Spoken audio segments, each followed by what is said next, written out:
breaking news. You already know Young Thug has been released from prison. I wanted to wait before I give you all this content.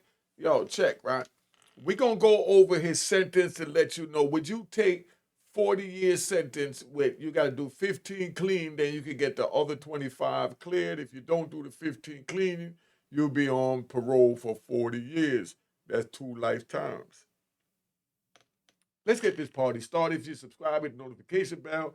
If you're not subscribed, subscribe and hit the notification bell. All right.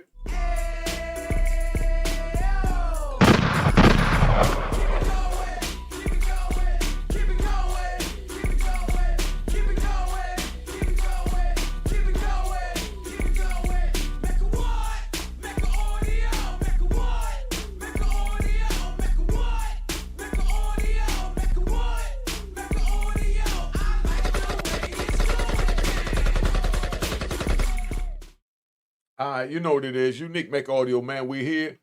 Young Thug, we're going to get right into it. We're going to play his sentence. It's a great program by Rap Daily.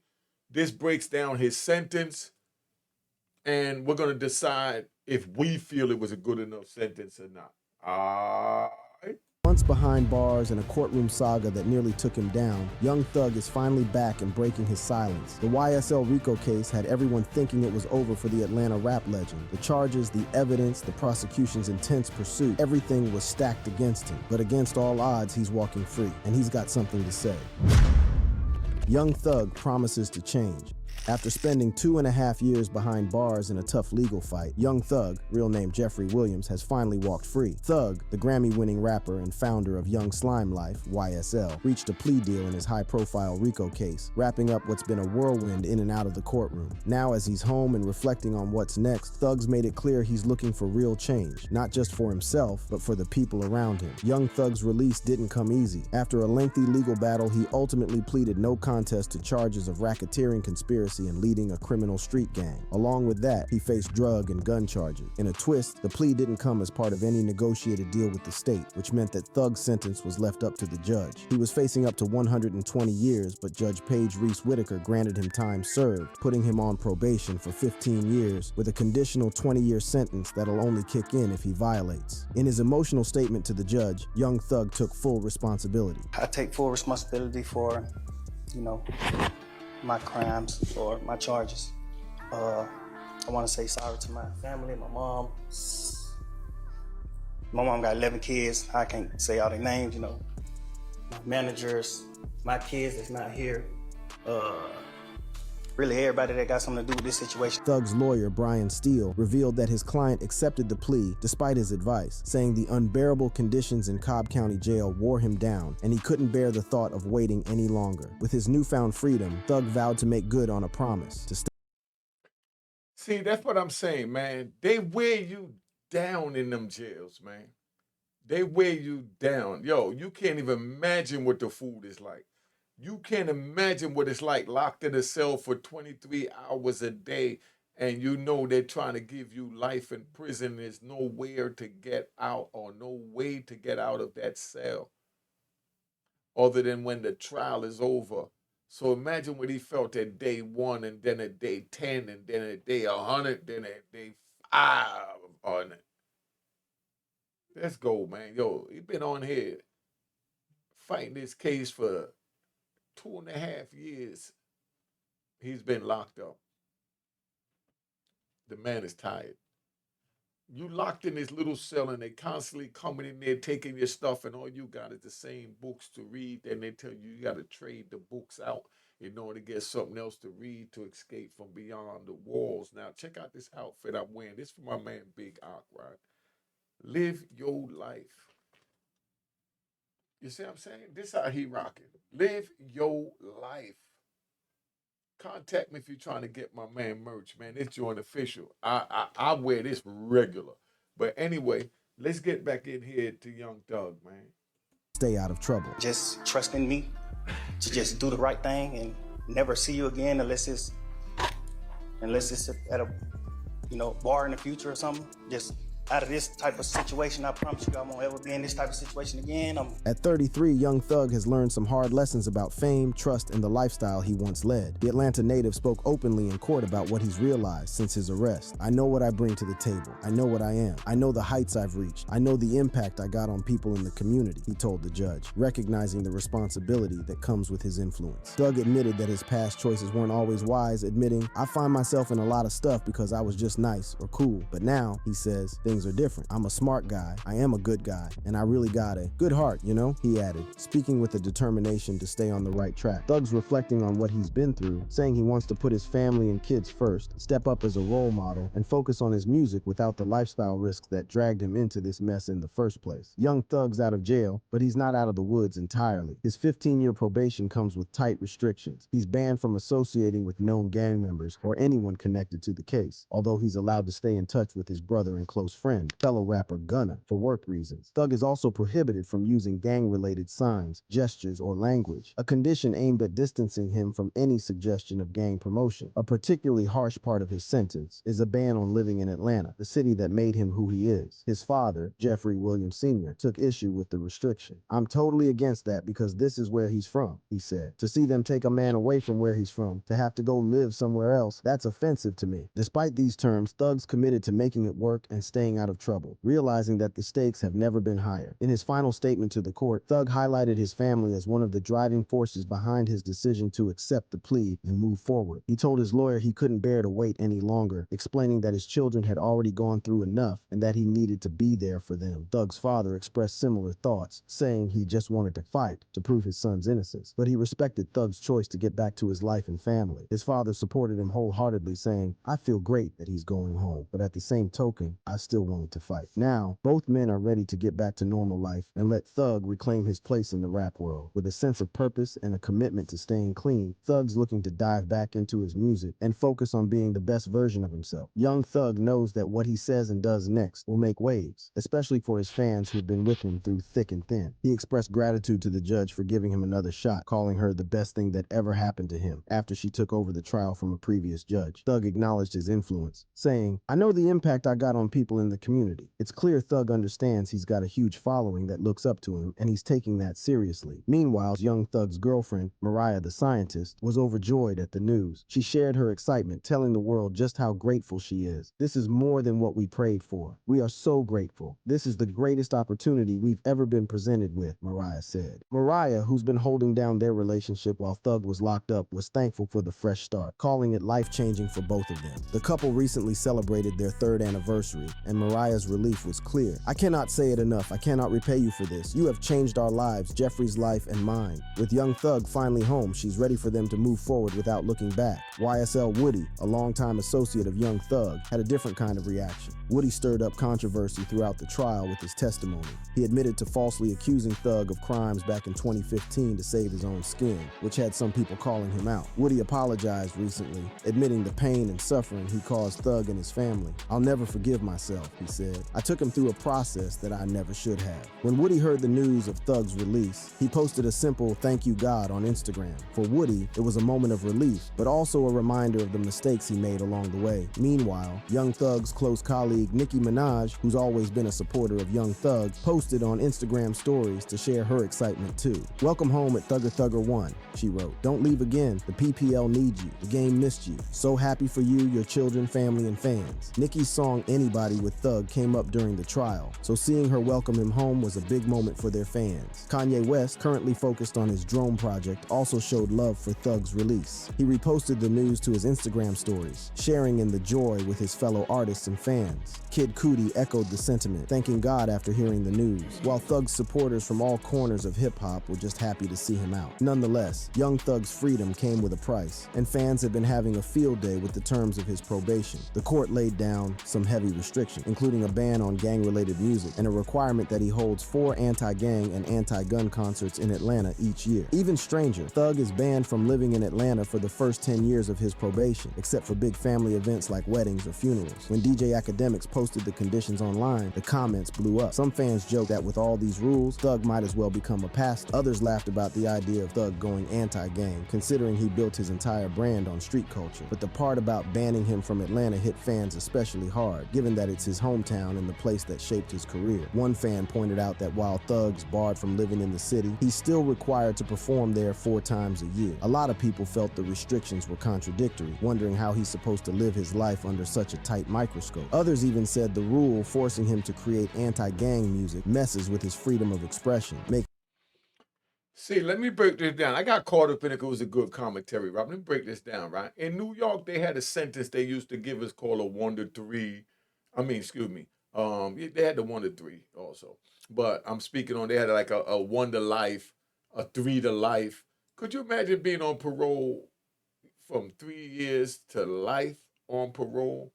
That's just opening up the system to allow you to continuously revolve back in the system. 3 to life. Lifetime parole at the back. So imagine Young Thug having 40-year parole on his back. How do you not break these people's law when everything is a violation when you a name brand and a brand like Thug? We'll be doing content forever because you better believe wherever he go to, they're going to contact the local police over there.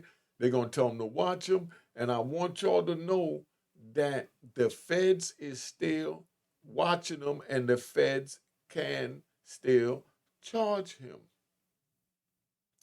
He beat the first one in the state, so we got a chance to see how he went out as a man to show what he's made of. Alhamdulillah, that's a blessing. He's one of us. I know what he felt like sitting in that cell 23 hours a day with nothing to do. And the crazy thing is, I know what that Atlanta cell he's like he was in, because like them joints don't even have no windows in the isolation where they put you in the back. No windows. You're just in 4 walls for 2.5 years. And then his lawyer said and his father said, and I agree with him. I agree with his lawyer and his father. He should have just went all the way. I wouldn't have took it with those crazy restrictions because he was going to beat it because the feds only had them continuing to go forward and not make it in a mistrial so that they could get as much information as they can out of the state trial that we just witnessed to bring it over into the federal charge to write new charges that has nothing to do with what the rat bastard said. But still bring the rat bastards in, right? Let me ride.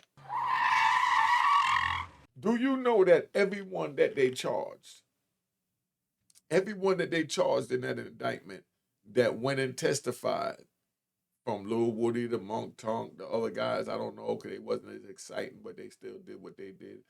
But everyone that testified in that trial, they could charge them all in a new Young Thug RICO trial in the feds and only charge them with 1 count, which is conspiracy, that starts from 20 to life. Excuse me, the conspiracy is still 10 to life on the RICO. But for Young Thug, it'll jump to 20 to life. To give it to you right, because I know we got the rat bastards all over the place. I can't stand them. That's how I feel about a rat bastard. But all they got to do is charge them with conspiracy to RICO, 10 to life, open them up to life with the enhancements, right? 10 to life. And then once they give them that 10 to life and they go to trial, God forbid they blow trial, now they give them what they call the enhancement. But all they got to do is list everything they testified to at the Young Thug trial that we just witnessed as overt acts, which shows what furthered the course of the conspiracy. The overt acts that made the conspiracy go over the hump. So you could understand what those are. And all they can charge Woody with just conspiracy to RICO. And everything testified to shooting the barbershop, shooting this, shooting up that. Now the jury's gonna see that. The jury don't have to make a verdict on that. But the jury get to see that he shot up Rich Homie Quan Barbershop, he shot Daddy Barbershop, he shot up this, he shot up that, shot up this, shot up that. Woody, be careful, dog. All of y'all is in federal danger right now. Young Thug, let me talk to you. I've been riding with you the whole time. Everybody will tell you, never wavered, never will, right? And I ain't had to kiss no ass, and I ain't had to compromise my morals and principles to agree to rat bastard shit just to agree to it. But I'm going to talk to you right now, right, Young Thug. Go make a chart song right now, right? Cut me in. I just want, give me 10 points, right? Young Thug. Go make a record called Federal, you know what I mean? Federal RICO. Go make a record called Federal RICO and tell about what you just went through. If you want, Young Thug, you contact me and let me do your first album for your release. I've been doing music since the 70s. I've been in hip hop since the 70s. You know what I mean? Young Thug, me and you, right? And all you bastards, you know what I mean? I ain't making a pitch. I'm just keeping it 100 because I speak from the cuff and from the heart.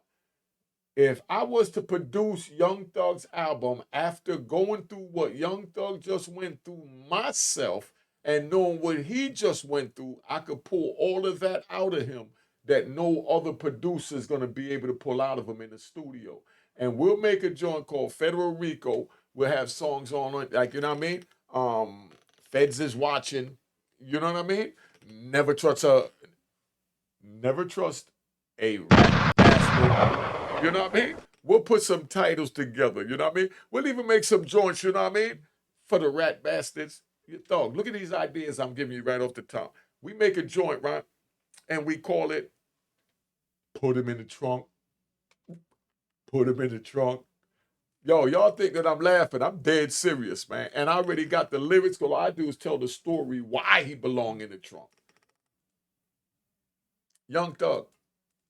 Somebody, hashtag Young Thug. I want to work with this kid. Because he sat there just like I did for my joint. I couldn't say nothing for 26 years. Because I was fighting my case to get out the right way like Young Thug would have done if, God forbid, it would have went the other way. But I sat there for 26 years going through the pain that you were spared. And I give you that pain, and we put those in records.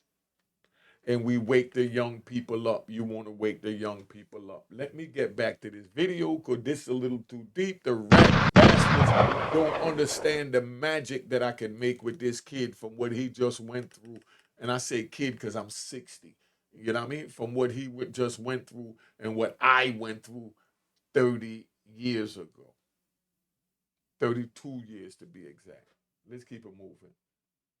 Making it hard to imagine how his sound might evolve. However, despite all the jokes, the celebrations, and the mixed reactions, one thing is clear. Young Thug was lucky to receive the sentence he did, considering the charges he was up against. What to know about the YSL RICO case?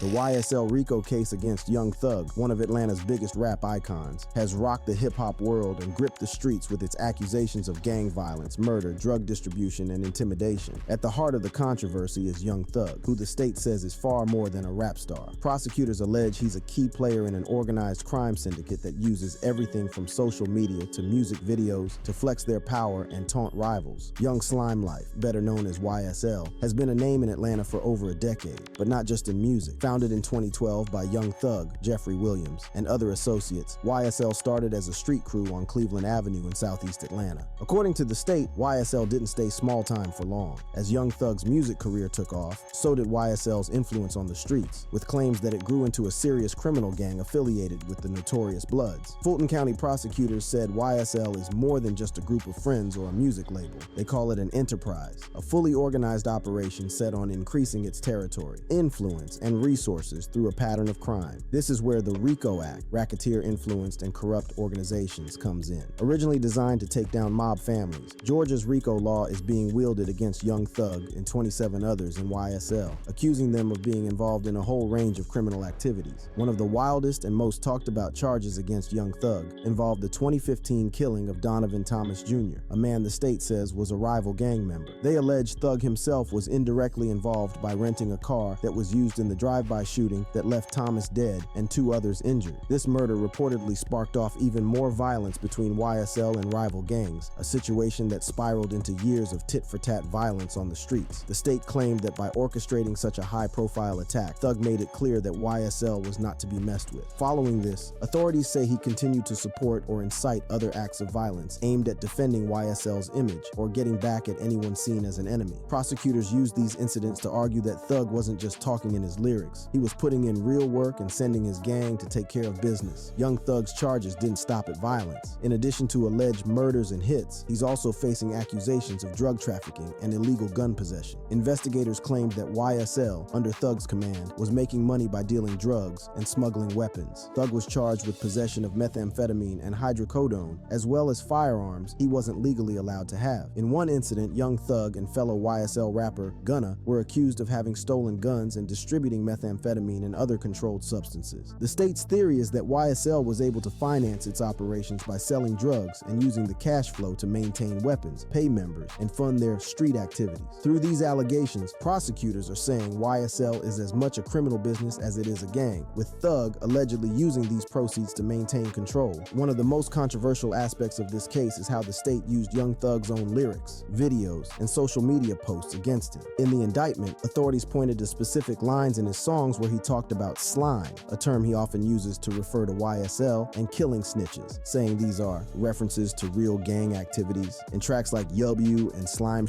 Thug raps about wiping noses, slang for killing someone, loading 100 rounds into guns, and staying strapped. Prosecutors said Thug wasn't just rapping about his environment or sharing fictional tales of street life. They claimed his lyrics were confessions of real acts and threats aimed at scaring off rivals and letting his people know he meant business. Young Thug's defense team, however, argued that using his music against him is unjust and unfairly criminalizes rap culture. His attorneys insisted that the lyrics were simply art and shouldn't be taken literally, especially in a genre known for hyperbole and tough talk. The feds also cited his social media posts where he's shown flashing YSL gang signs, wearing colors associated with the Bloods, and posing with weapons. They say Thug was using his music career as a way to promote YSL's image on the streets, building its brand and attracting new members. Prosecutors claim Thug's influence over fans and recruits helped YSL grow its power base in Atlanta. If it wasn't enough to accuse Young Thug of direct crimes, the state says YSL used threats and intimidation to keep people quiet and obstruct justice. The prosecution claimed that members, possibly under Thug's orders, intimidated witnesses and threatened anyone who might testify against them. In one video, Thug allegedly even says people need to get killed if they talk to the cops, a statement that prosecutors are calling a clear message to potential witnesses. This alleged witness intimidation is central to the RICO case because it shows, in the state's view, that YSL operates like a gang with a code of silence. The prosecution says these actions show how serious YSL is about protecting its own, even going as far as trying to shut down court proceedings through fear tactics. To the state, Thug's influence over his crew didn't stop at music. It extended into the courtroom, where he allegedly tried to prevent people from speaking up. Part of what made this case so high profile and controversial is how it's pushing the boundaries of using art as evidence. Hip-hop artists have long been known for using violent language, with lyrics often involving guns, drugs, and street life. But this is one of the first times a state has gone so far as to argue that a rapper's art isn't just lyrics, it's evidence of criminal intent and actual conspiracy. Thug's defense team pushed back hard on this, arguing that the prosecution is stretching things too far. They say the state is trying to twist his words to fit a narrative, ignoring that rap music is often exaggerated for effect. The question remains, should music and social media be treated as literal confessions or respected as forms of expression? This aspect of the case has drawn national attention, with many in the hip-hop community seeing it as an attack on the culture. Despite all the charges, the evidence, and the heavy accusations, the RICO case against Young Thug wasn't all smooth sailing for the state. From technical problems in evidence handling to procedural slip-ups, prosecutors couldn't avoid hitting stumbling blocks that have gave the defense some breathing room and totally messed up the case for the feds. How the state fumbled. The YSL RICO case. The YSL RICO case against Young Thug started as one of the biggest attempts by Georgia prosecutors to take down a high-profile rapper and alleged criminal network. But as the case has progressed, a string of mishandled events, procedural slip-ups, and public stumbles by the state have left many wondering if the prosecution's own unprofessionalism might just hand the win over to Young Thug in his defense. One of the biggest missteps that set the tone for the state's case was the unsteady handling of the trial's judges. The initial judge, Earl Glanville, faced multiple accusations of misconduct from defense attorneys. Allegations surfaced that Glanville had held secret meetings with key witness Kenneth "Lil Woody" Copeland and prosecutors, which led to the defense's first motion for recusal. Defense attorney Brian Steele was even held in contempt for raising issues surrounding these meetings, only to later be vindicated when Glanville recused himself following further scrutiny. Judge Whitaker eventually took over, and she came in with a fresh approach, focusing on professionalism and stressing the need for prosecution to uphold courtroom transparency. Whitaker's tough tone signaled that even she believed the prosecution had shown a lack of due diligence. The defense seized on these courtroom failures, arguing that the series of judicial disruptions demonstrated an alignment between the original judge and the prosecutors that was unfair and damaging to Young Thug's case. The state has also repeatedly struggled with evidence handling, particularly in following the Brady Rule, which requires that prosecutors disclose any evidence that could help the defense. Whitaker's frustration was evident when she openly told prosecutors to take their duty of candor more seriously, pushing them to avoid further sloppy handling of evidence. All right, well, I would like for you to take your duty of candor to the court with a little bit more seriousness in the future, Ms. Love. Respectfully, I take it very seriously. The judge even went as far as requiring prosecutors to undergo training on Brady rights to ensure they were adhering to these standards, an unprecedented move that only reinforced the defense's claim of the state's lack of preparedness. In multiple instances, prosecutors failed to share critical evidence, leading to delays in the trial. Defense attorneys accused the state of keeping important information from them, a tactic seen as unjust and amateurish, especially in a high-profile case where public trust is vital. Another blow to the state's credibility came through its star witness, Kenneth "Lil Woody" Copeland. With Copeland's testimony being central to the case, the prosecution needed him to testify confidently. Instead, Copeland repeatedly answered questions with "I don't recall," a response that left the jury and Judge Whitaker unimpressed. His shaky memory and lack of substance turned what should have been a significant moment in the state's case into an embarrassing display of how unprepared he seemed under questioning. Okay, so this what happened. Okay. The police kept locking me up for whatever they could. Every time I came out the door, the police was on me, and they keep bringing up Thug name.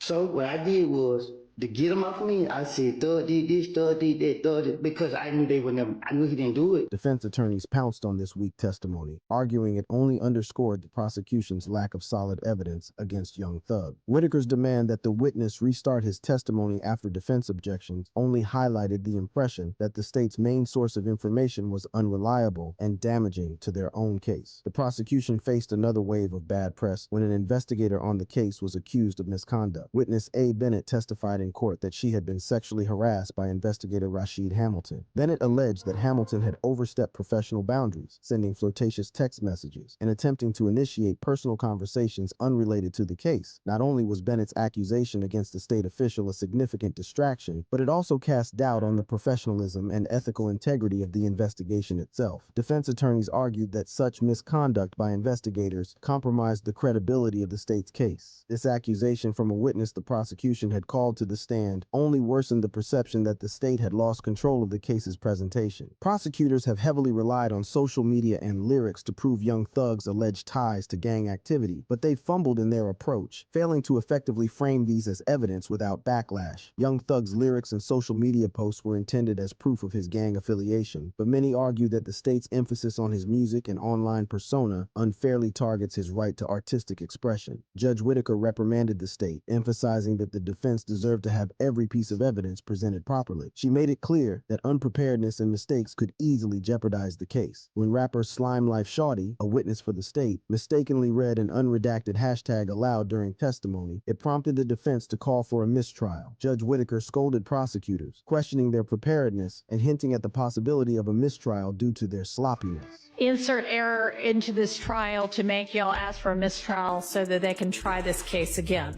I think it is continued, and I am sorry, y'all have, this gigantic, ginormous universe of evidence that maybe if you narrowed down, you would not be making these kinds of mistakes. But I believe that to be a mistake. After these repeated missteps, Judge Whitaker suggested that the prosecution take a serious look at the possibility of negotiating plea deals. She subtly pushed for discussions between prosecutors and defense teams, suggesting the state may not have the strong case it once appeared to hold. These plea deals may allow prosecutors to save face in light of the trial's chaotic progression and mounting defense arguments for dismissal. Defense attorneys argued that the prosecution's backtracking on major defendants weakened their RICO case against Young Thug. By opting for a blind plea with only probation, Young Thug seized on an opportunity to avoid prison time, a possibility that seemed unlikely at the start of the trial. What was once painted as a sweeping RICO case against a violent gang began to look more like a disorganized attempt to secure convictions on weaker grounds. From the start, this was set to be a landmark case that would either cement the state's stance against organized crime or reveal cracks in the justice system's handling of high-profile cases. But as the trial moved forward, the prosecution's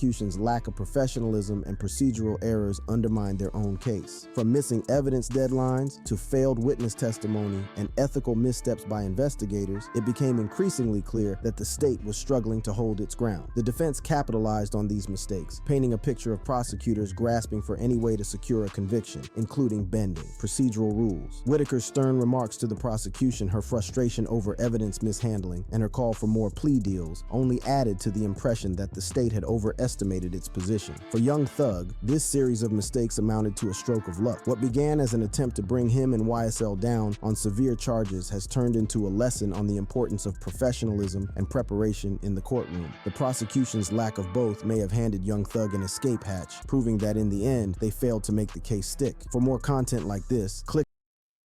Yeah, just so you could understand, I wanted that to play for y'all to really listen to that, to understand that even at the end, when you win, you lost, but just being in the fight, you won. So Young Thug won.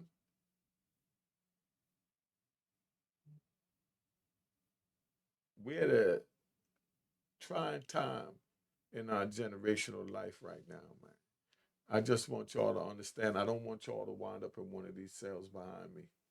That's why I'm closing out with this cell. You see that white bucket in that sink over there? You know, you see the white bucket right there in the sink, wherever you point it at. You know what I mean? Where's that? Right there. That white bucket, that's our ice bucket. That's our refrigerator in the prison. We go get ice, because luckily they give us free ice, and we fill it up there, and we steal milks out the kitchen, you know, at breakfast. We put it on ice so we can have a little cereal later on, or if we want to make a cheesecake, yeah, we make cheesecake in there, and we make it in that same bucket, and we wash our socks and underwears in that same bucket. You know, we get multiple buckets, but they got one bucket that a lot of people would use to wash their underwear, and that I ain't had to do that because I could afford to just pay another 10 stamps to get a second bucket, you know, from the laundry. But that's how that is, man. If you subscribe, hit the notification button. If you're not subscribed, hit the notification button. Make sure you follow me on Instagram at unique.m.hall. It's on the screen. My Cash App. Make sure you hit the icon. It's on the screen. And it says it's created in 2020. All right. Let's tap out. Cheers, cheers, toast the crime, toast the crime, the crime, the crime, the crime.